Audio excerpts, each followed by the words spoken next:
Hey everybody, welcome back here for another review at my channel. And I covered this one before when it came out and had a horrible opening weekend, 355. I said, one of the reasons why they're doing this, one of the reasons why it's performing so badly is that that people on the whole are getting tired of Hollywood trying to push this feminist agenda with these bad movies involving these female characters who are just they're not instead of trying to make good movies with female leads, they're trying to push some I am woman hear me roar kind of thing, and it's not translating well with the audience, the viewing audience at all, and it's coming up as a pretty bad joke overall for everything. Now, I said I would do a review for 355 if it came out. I would give it a look, so I did. I gave it a look. When I finally get to see it, I gave it a look, and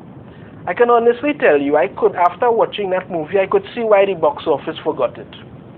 I really could.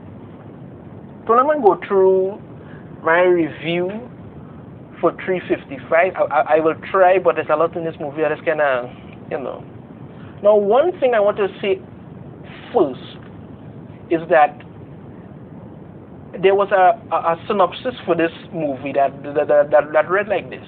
When a top secret weapon falls into mercenary hands, a wildcard CIA agent joins forces with 3 international agents on a lethal mission to retrieve it, while staying a step ahead of a mysterious woman who's tracking their every move. That's a lie. There's no mysterious woman tracking their every move. Right? There's no mysterious woman tracking their every move.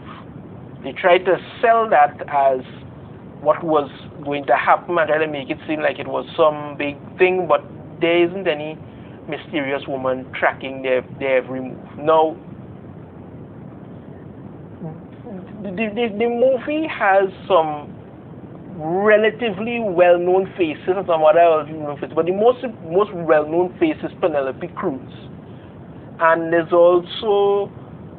are some others, but mostly Penelope Cruz is the most well-known face in this whole thing. But the way the setup of this movie started was very poorly done.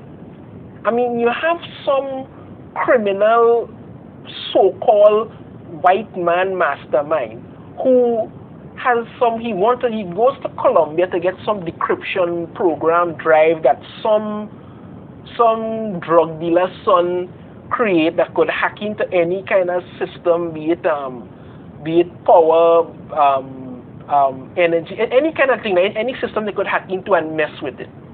And you're clearly rich. You're clearly rich, and they're willing to sell it to you. Why not just pay them and get it?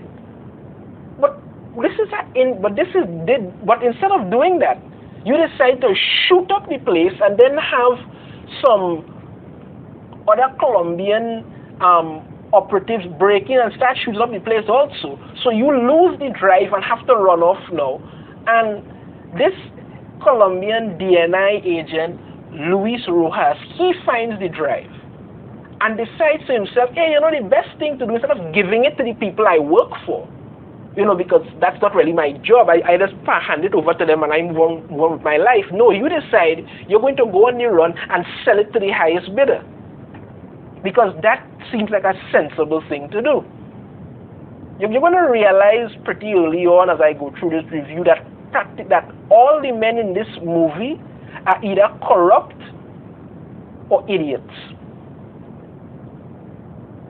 Either crooked, corrupt, incompetent idiots or just idiots. That's pretty much what they're doing in this movie to go with.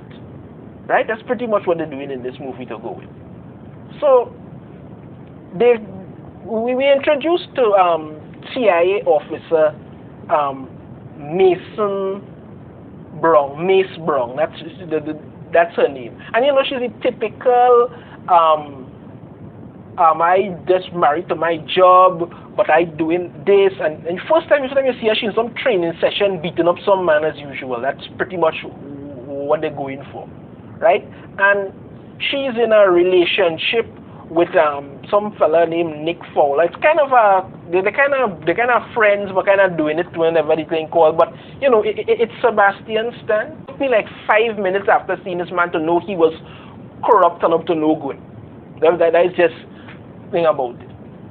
You understand me? Then we have the next some next German operative, Marie Schmidt, and then we introduced to the MI6 woman, Khadija Adimetis Lupita Nyong'o, something so is her name. Pretty black lady, I'll give her that. She literally, her skin is literally shine. Pretty black lady. And also we have Penelope Cruz, who's Graciel Rivera. She's a psychologist. She's not some operative, she's a psychologist. But they only bring her in because they need to have something to balance out that among these whole big thing at alpha women. I mean, there's even this scene where Mace is chasing Marie through the streets, and I mean, come on, is it like they go to collect the drive? The fella double crosses them. This woman steals the drive and runs off, and you're chasing the woman through the streets with a gun, and people are like, I'm wondering, somebody can call the police. There's a white woman running through the streets with a gun shooting at people, something you all normally see. I don't get it. It's very ridiculous, but even more ridiculous than that, when she chases her down into the subway, literally into the subway, you understand me? And a train comes by. Now, this train hasn't slowed down, hasn't stopped anything. The train is speeding by, right? And Mace is on one side, and Marie is on the other. And the train is speeding by, and then all of a sudden, Marie is inside the train, giving Mace the middle finger. I mean, how did you get on the train? That's what I'm wondering. How the hell did you get on the train? The train didn't slow down. There's no sign that you broke any window to get in. You would have been cut in half and you tried to jump on it. How the shit did you get onto the train? But somehow, she's inside the train. So after a whole back and nonsense and all of this thing where, Nick was supposedly killed and Mace wants revenge, so she goes and recruits the other black woman to help her, because apparently there's no man alive on earth that could actually help her. So Mace, black lady, German woman, and Penelope Cruz team up, and they have to track down this drive that was stolen, and they go across the world with it, and there's this whole thing of them passing through, I think it's Cairo or something, and shooting people and taking them out while trying to retrieve the drive. It's a lot of drama, and then they end up at this auction where people are trying to bid for the drive. And it turns out Nick is alive. Oh, shocking, he's alive, and he's crooked and working with the same man who at the very beginning could have just paid for the damn drive and have it. No, he's working for him, retrieves the drive and all of this, only to be confronted by some Chinese woman operative. You understand me? So some Chinese woman operative, I think it's Lin Mi Sheng or something, so her name is, and she was working to bring them down and gave some fake drive to Nick, and they were using it to track all the other people and stuff. Now, again, here's another crazy way this movie makes no sense. Nick then shows up at their safe house. Nobody could explain how he found them. He shows up at their safe house, right? And he holds them hostage. But somehow he has operatives around the world with all of their loved ones. The black woman's boyfriend, they have somebody there holding a gun to his head. German operative woman, she's the same boss who tried to out her as some kind of double agent or something. So somehow they have he hostage too, right? Penelope Cruz family, her husband and children, they have guns to their head too. Now these people are scattered all over the world. You're talking at least about 18 to 20 hours of airplane travel to get to them. And Nick only found out that these women were working together an hour ago. But somehow he sent people around the world in literal light speed time, and they find these people's whereabouts. And what does he do? Kill black woman's boyfriend, kill German woman's boss, understand me? And then when he's looking to kill this woman's husband and children, they give him the drive. And then common sense would dictate that he get rid of them so you have a problem. No, he leaves them all there alive. You understand me? And only takes the Chinese woman and gone. He literally leaves them there, a bunch of clearly skilled, pissed off women whose family, whose loved ones you just murdered. And he leaves them there and goes with them. And he just leaves them there to plot revenge, and he goes off back to do whatever he has to do. I mean, and then it's not long before, you know, they have to throw in some line about how women make excuses for men all the time, but they don't need them. You know, they keep pushing this woman power thing without making the actual story make any sense whatsoever. So what do?